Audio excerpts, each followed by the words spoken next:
এই আন্দোলনের মধ্যে তৃতীয় পক্ষ এই হাইজ্যাক করে নিয়ে গেছে, উপরের ছাদের থেকে তাকে গুলি করা হয়েছে, এই কথা আমরা কোর্টকে বলেছি। বাচ্চা ছাদে ছিল, এটা আমরা সরকার পক্ষ সকলেই এর জন্য দুঃখিত।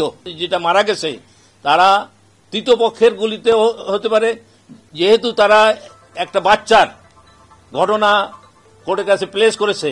আপনারা দেখেছেন প্রথম আলোতে এই ঘটনাটা ছাপা হয়েছিল এবং বাচ্চা ছাদে ছিল।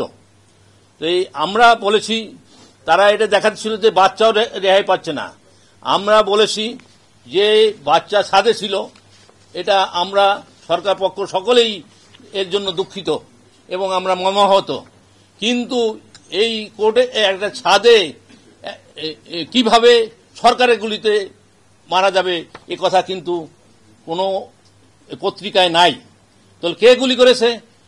যে ছাদে গুলি হয়েছে তার থেকে উপরের ছাদের থেকে তাকে গুলি করা হয়েছে, এই কথা আমরা কোর্টকে বলেছি। তা আরো বলেছি যে ছাত্ররা এবং পুলিশ সবই রাস্তায় ছিল। আমাকে বলতে দেন, রাস্তায় ছিল।